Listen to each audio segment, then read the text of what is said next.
Hello kids, how are you? Okay, so today we're reading Halimas Vote, a modern parable about the impact of vote buying in Nigeria. So let's go straight to it. Yay! Okay. So Halima was a hard-working woman. She tried not to upset people in her village. She was married to a loud, confident man named Ahmed. They had 5 children, which kept Halima very busy. Her children did not go to school because there was no school in the village. Halima's village had no clean water or power. Her family had to use candles to see at night. Every morning, Halima woke up early to go to the farm. In the evening, she brought back food for her family. She also kept some food to sell in the village markets. Halima's husband, Ahmed, had 2 best friends. They were called Onyinye and Ough. Every evening, Onyinye and Ough paid Ahmed a visit. They would laugh and talk about different things. Halima would serve them food and local palm wine. Yummy. She would sit at the corner of the floor and listen quietly to them as they chatted. She would not join them in their conversations. One evening, Onyinye and Ough came to visit Ahmed. They were talking about the elections. Onyinye said, "The elections will soon be here. What are we going to ask our governor to do for us?" Ahmed replied, Let's ask him to give each person in the village 2,000 naira. In the last election, he gave the villagers 1,000 naira. Halima listened quietly to their chat. She did not say a word. Now, every election year, Ahmed, Onyinye and Ough would go to each house in the village and they would ask the villagers to vote for the person they supported.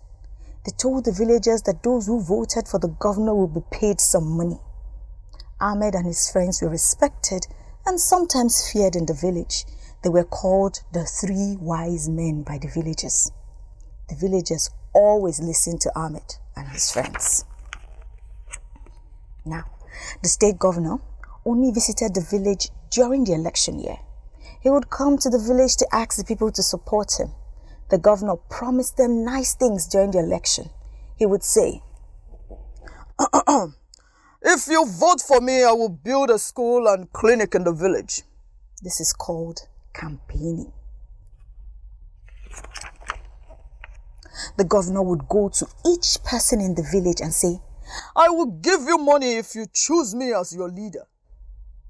This is called vote buying. The villagers were always happy to collect the money and other lovely gifts. The women would dance around, the youth and young children also danced and sang songs of praises. They joined their parents in praising the governor, saying, "May you live and rule us forever. Oh, we love you, governor." Every election day, the 3 wise men would wake up early in the morning to force the villagers to vote. Sometimes they were naughty to the villagers. They would knock at the doors and shout loudly, "Go vote for the governor now or we will break your door open." Now this is called voter intimidation. Some villagers were too scared and they had to go and vote for the governor. Ahmed and his friends were paid 10,000 naira each for getting people to vote for the governor.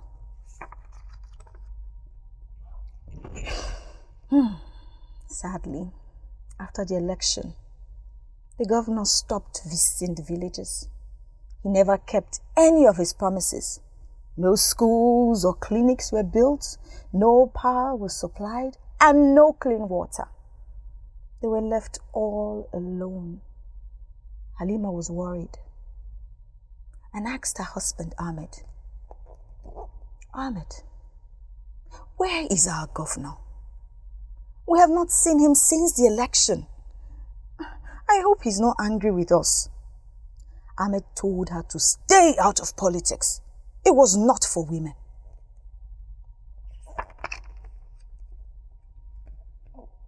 A few months to the next election, something really bad happened in the village. Many villagers fell ill. There was a cholera outbreak. Halima and her family were lucky. They did not fall ill, but her neighbors were not so lucky. They fell very sick. Halima helped look after her sick neighbors in the village. There was no clinic or doctor. Halima had to travel for 3 hours to take 2 of her sick neighbors to see a doctor. Sadly, when they finally reached the clinic, one of them had died.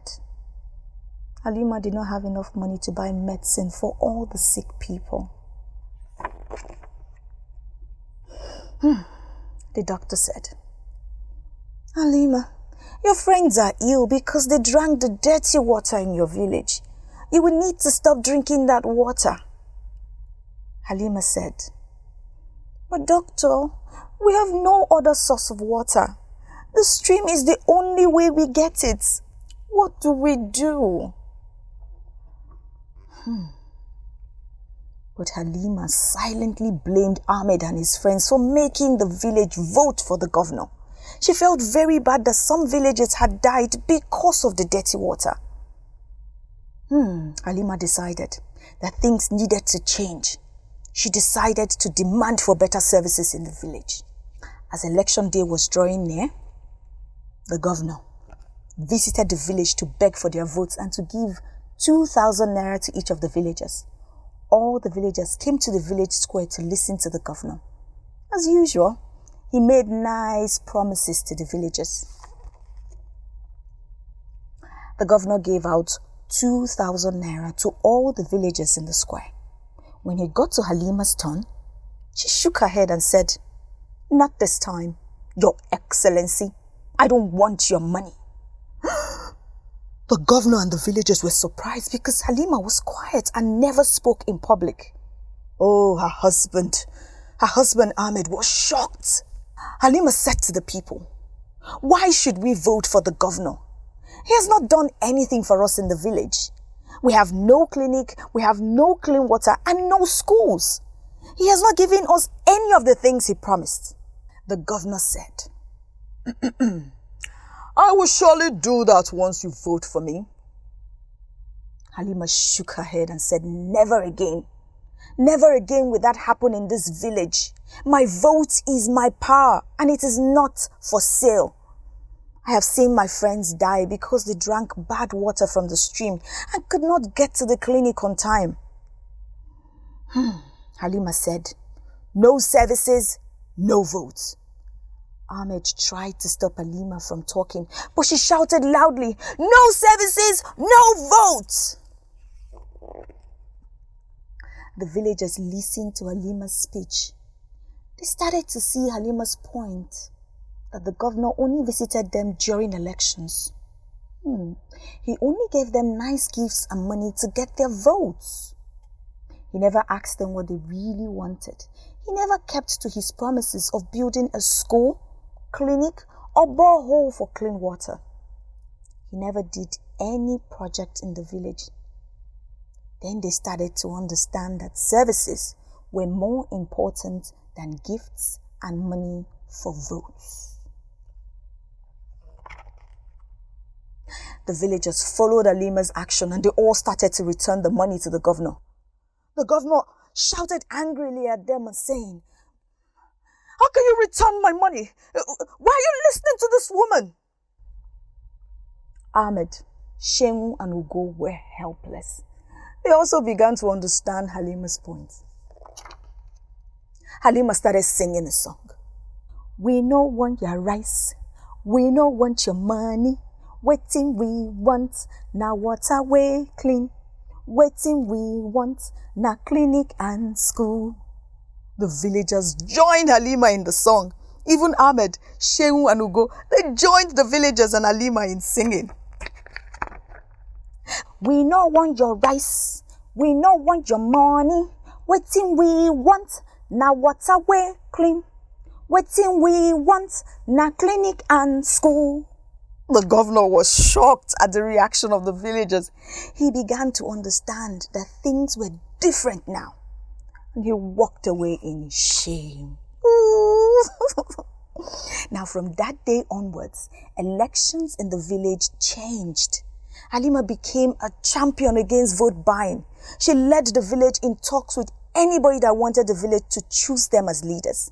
She became the village spokesperson instead of the three wise men.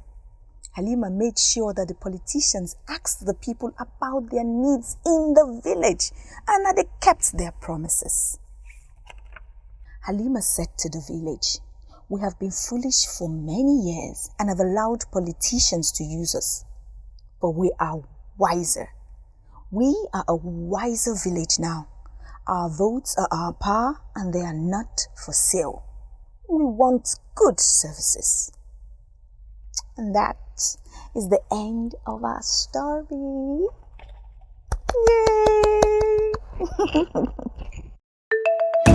Yay!